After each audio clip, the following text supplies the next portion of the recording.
کوئی دیکھنے والا نہیں ہے، گناہ کے مواقع موجود ہیں، ذرائع موجود ہیں، اپرچونٹیز موجود ہیں. اس موقع پر ایسی ولنریبل پوزیشن میں جب اس کے پاس سب کچھ ہے، کوئی روکنے والا نہیں، اپنے پرنسپلز اور اپنی ویلیوز کے لیے، اپنے رب کو راضی کرنے کے لیے، اللہ کی حیا کے لیے ایک بندہ اگر گناہ کو نہ کر دیتا ہے نا، یہ انسان کو اتنا سیلف کانفیڈنس دیتا ہے کہ آپ امیجن نہیں کر سکتے.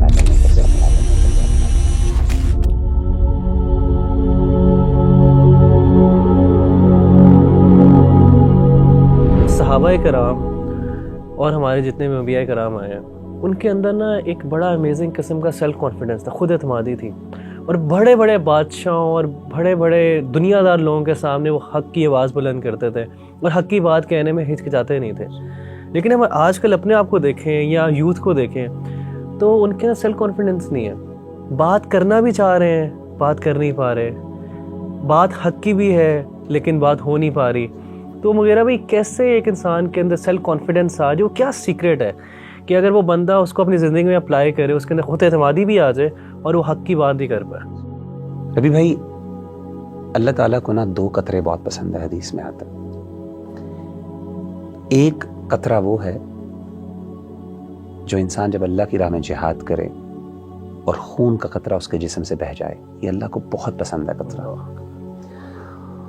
اور دوسرا قطرہ جو اللہ کو سب سے زیادہ پسند ہے وہ یہ ہے کہ انسان اکیلے میں اللہ کے سامنے روئے اور اس کی آنکھوں سے آنسو نکلیں. یہ جو آنکھوں سے آنسو نکلنا یہ اللہ کو بہت پسند ہے.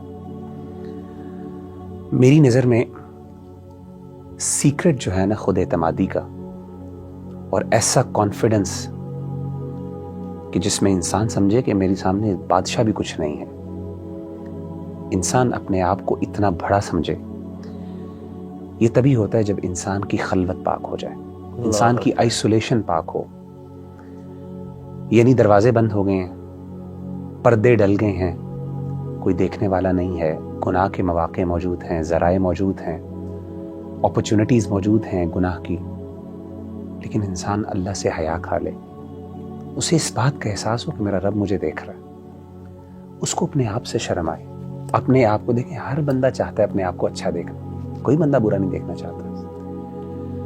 اس موقع پر ایسی ولنریبل پوزیشن میں جب اس کے پاس سب کچھ ہے، کوئی روکنے والا نہیں، اپنے پرنسپلز اور اپنی ویلیوز کے لیے، اپنے رب کو راضی کرنے کے لیے، اللہ کی حیا کے لیے ایک بندہ اگر گناہ کو نہ کر دیتا ہے نا، یہ انسان کو اتنا سیلف کانفیڈنس دیتا ہے کہ آپ امیجن نہیں کر سکتے. نبی صلی اللہ علیہ وآلہ وسلم کی بڑی پیاری حدیث ہے، آپ نے فرمایا کہ 7 یظلھم اللہ فی ظلہ یوم لا ظل الا ظلہ. 7 قسم کے ایسے لوگ ہیں جن کو اللہ قیامت کے دن اپنے عرش کا سایہ نصیب فرمائیں گے، جب اس دن اس سائے کے علاوہ کوئی اور سایہ نہیں ہوگا. ان 7 میں سے ایک شخص رجل ذکر اللہ خالیا ففاضت عیناہ، ان میں سے ایک شخص وہ ہوگا جو اکیلے میں اللہ کو جس نے یاد کیا اور اس کی آنکھوں سے آنسو بہہ پڑے. ابھی بھائی یہ بہت بڑی بات ہے. آئسولیشن، لوگوں کے سامنے نیکی میں یہ نہیں کہتا کہ لوگوں کے سامنے نیکی کرنا کوئی مشکل، کوئی آسان نہیں، وہ بھی مشکل ہے، اس کا بھی اجر ہے.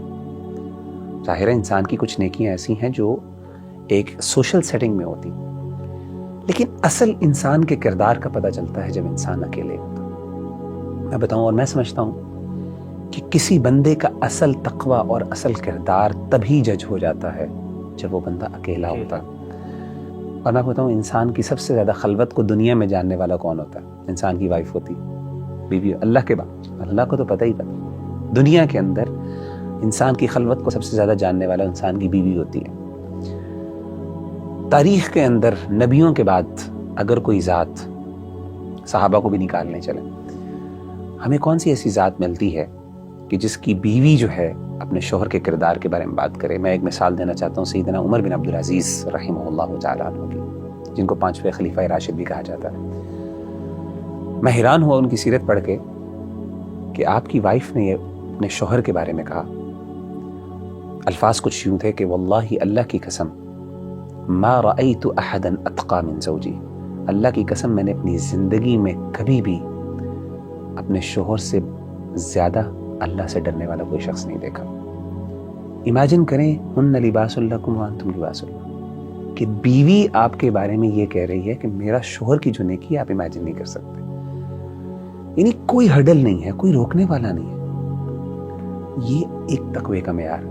انسان جب تقوی کے اس لیول پر ہوتا ہے تو اس وقت انسان کو جو اعتماد نصیب ہوتا ہے اور اللہ کی طرف سے جو انسان کو خود اعتمادی گفٹ کی جاتی ہے, میں کہتا ہوں یہ با کردار آدمی ہوتا ہے. یہ بندہ ہوتا ہے جو بڑے بڑے بادشاہوں کے سامنے حق کے لیے ڈٹ جاتا ہے, جس کے لیے اپنا آپ, جو اپنے آپ کو نیچا کر دے, جو اپنے آپ کے خلاف ڈٹ جاتا ہے, وہ پھر دنیا کے خلاف بھی ڈٹ سکتا ہے. سب سے مشکل تو اپنی ذات کے خلاف کھڑا ہونا ہوتا ہے.